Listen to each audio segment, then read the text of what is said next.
اعوذ باللہ من الشیطان الرجیم، بسم اللہ الرحمن الرحیم۔ السلام علیکم ورحمۃ اللہ وبرکاتہ۔ اسلام کے ابتدائی دنوں میں رسول اللہ صلی اللہ علیہ وآلہ وسلم پر ایمان لانے والے زیادہ تر کمزور اور غریب لوگ تھے۔ یہ کوئی آسان کام نہیں تھا، نہ تو ان کے پاس اپنی مرضی سے سونے جاگنے کی آزادی تھی اور نہ زندگی گزارنے کی۔ اسلام لانے کا مطلب یہ تھا کہ سانس لینا بھی مشکل کر دیا جائے گا۔ قریش مکہ کے نزدیک باپ دادا کے دین کے خلاف بات کرنا جنگ کے برابر تھا۔ ان کے لیے بت پرستی ہی دین تھا، اس کے علاوہ وہ کسی اور دین کی گنجائش ہی نہیں رکھتے تھے۔ حضرت خباب بنت ارت آزاد ماں باپ کے گھر پیدا ہوئے۔ انہیں کسی نے اغوا کر لیا اور غلاموں کی منڈی میں بیچ دیا۔ اس کے بعد خباب ایک غلام ہیں۔ یہ لوہے کے کام کے کاریگر ہیں۔ رسول اللہ صلی اللہ علیہ وآلہ وسلم خباب بن ارت کو بہت پسند کرتے ہیں اور ان کے پاس جا کر بیٹھتے ہیں۔ اسلام کی سچائی بہت جلد حضرت خباب کے سامنے ظاہر ہو گئی اور وہ ایمان لے آئے۔ ان کی مالکن کا نام انمار ہے۔ ان کی مالکن کو خباب کے اسلام لانے کی اطلاع ملی تو وہ غصے کی کوئی ان کی حد نہ تھی۔ اس نے لوہے کا ٹکڑا جلتی ہوئی بھٹی میں رکھا اور لوہا گرم ہو کر انگارہ بن گیا تو اس نے لوہے کا ٹکڑا اٹھا کر خباب رضی اللہ تعالیٰ عنہ کے سر پہ رکھ دیا۔ حضرت خباب شدید تکلیف میں ہیں۔ انمار خباب سے مطالبہ کر رہی ہیں، نیا دین چھوڑ دو، نہیں تو یوں ہی جلا جلا کر مار دوں گی۔ ایک دن حضرت خباب رضی اللہ تعالیٰ عنہ رسول کریم صلی اللہ علیہ وسلم سے عرض کی، اے اللہ کے رسول، میری مالکن مجھ پر بہت ظلم کرتی ہے، وہ جلتا ہوا انگارہ میرے سر پہ رکھ دیتی ہے۔ اللہ کے پیارے رسول، میرے لیے دعا مانگیے۔ رسول کریم صلی اللہ علیہ وآلہ وسلم نے دعا مانگی، یا اللہ اس آزمائش میں خباب کی مدد فرما۔ اس ظالم عورت کے سر میں درد اٹھا۔ درد کی شدت اس قدر ہے کہ اسے کسی طور چین نہیں آ رہا۔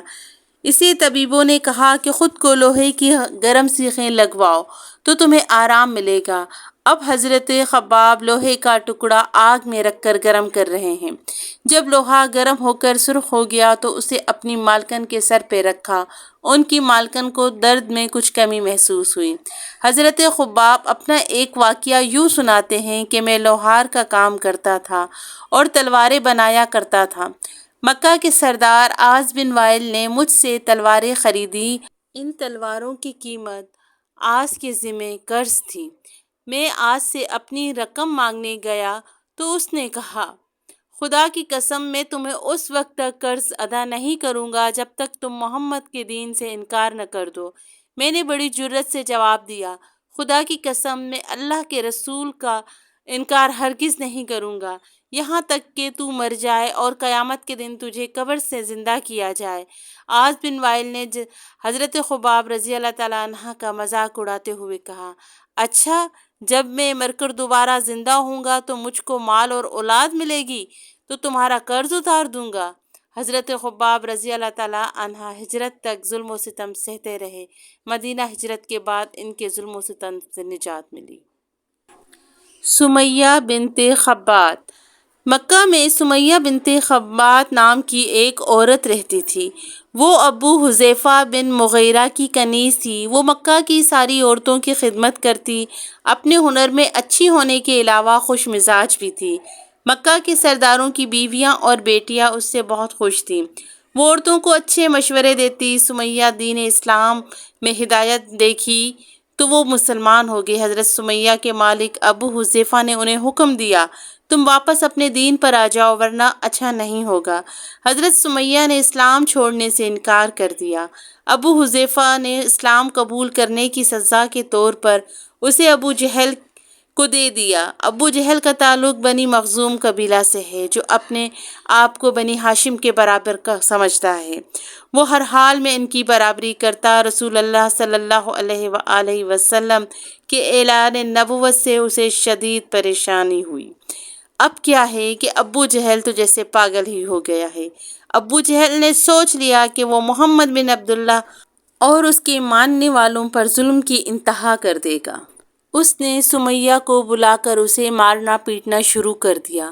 اس کا صرف ایک ہی مطالبہ ہے کہ محمد کے دین کو چھوڑ دو۔ حضرت سمیہ ایمان کی روشنی دیکھ چکی ہیں، دین اسلام چھوڑنے کا سوچ بھی نہیں سکتی۔ مار کھاتی رہتی لیکن حق کی راہ سے نہیں چھوٹتی۔ حضرت ابو بکر صدیق رضی اللہ تعالیٰ کے علم میں جب یہ بات آئی تو آپ ابو جہل کے پاس گئے اور کہا، سمیہ کو میرے ساتھ بیچ دو۔ اس نے صاف انکار کر دیا۔ جناب ابو بکر نے قیمت بڑھائی، ابو جہل نہ مانا۔ جناب ابو بکر قیمت بڑھاتے بڑھاتے 100 درہم تک آ گئے۔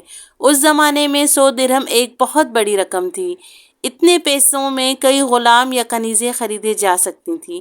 ابو جہل نہیں مانا اور سمیہ کو بیچنے سے انکار کر دیا۔ قریش کی عورتوں کے علم میں جب یہ بات آئی کہ ابو جہل سمیہ پر بہت ظلم کرتا ہے اور اسے کوڑوں سے مارتا ہے، وہ ابو جہل کے پاس گئی اور اس سے کہا، سمیہ کو نہ مارو، وہ ہمارے مشکل وقت میں کام آتی رہی ہیں۔ کیا احسان کا بدلے ایسا دیا جاتا ہے؟ اس کو مارنا چھوڑ دو۔ ابو جہل نے اس کی بات ماننے سے انکار کر دیا۔ حضرت سمیہ کو اتنا مارا کہ وہ بڑی دیر سے بے ہوش ہیں۔ حضرت ابو بکر صدیق رضی اللہ تعالیٰ عنہ ابو جہل کے پاس گئے اور کہا، میں تمہیں 150 درہم دیتا ہوں، تم سمیہ کو آزاد کر دو۔ اس نے اب بھی انکار کیا۔ ابو جہل تو بس یہ چاہتا ہے کہ سمیہ اسلام سے انکار کر دے، ورنہ اس کے ساتھ ایسا ہی سلوک کیا جائے کہ کوئی اور اسلام لانے کی جرأت نہ کرے۔ حضرت ابو بکر صدیق رضی اللہ تعالیٰ عنہ نے ابو جہل سے کہا کہ میں تمہیں درہم بھی دوں گا اور ابل قافیہ بھی دوں گا، تم سمیہ کو میرے ہاتھ بیچ دو۔ ابل قافیہ ایسے اونٹ کو کہتے ہیں جو کسی مقتول کے خون کے بدلے میں دیا جاتا ہے۔ یہ بہت قیمتی اونٹ ہوتا ہے۔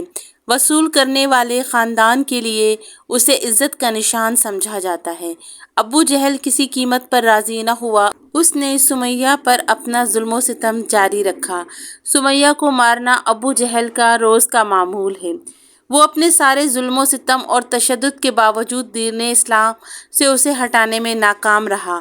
اس نے محسوس کیا کہ سمیہ اپنا دین نہیں چھوڑے گی تو اس نے مایوسی میں ایک اور قدم اٹھانے کا فیصلہ کیا۔ وہ حضرت سمیہ کو کعبہ کے باہر لے آیا۔ سب لوگوں کے سامنے اس نے حضرت سمیہ سے کہا کہ اسلام چھوڑنے کا اعلان کرو۔ حضرت سمیہ رضی اللہ تعالیٰ عنہ نے ایک بار پھر انکار کر دیا۔ ابو جہل نے نیزہ سے حضرت سمیہ کو اس زور سے مارا کہ حضرت سمیہ شہادت کے رتبے پر فائز ہو گئی۔ جان تو ضرور ہار دی لیکن ایک کنیز بنی مخزوم کے رئیس ابو جہل سے جیت گئی۔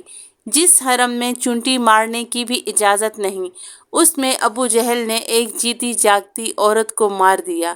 حضرت سمیہ رضی اللہ تعالیٰ عنہ کو اسلام کی پہلی شہید خاتون ہونے کا اعزاز حاصل ہے۔ مکہ کے کمزور لوگوں کو سخت سے سخت تکلیفیں دی گئیں۔ ان کا مقصد یہ تھا کہ یہ لوگ ڈر کر اسلام قبول نہ کریں۔ ان کی یہ کوشش ناکام ہو گئی۔ غلام اور کنیزیں اسلام لاتے رہے اور حضرت ابو بکر رضی اللہ تعالیٰ عنہ انہیں خرید کر آزاد کرتے رہے۔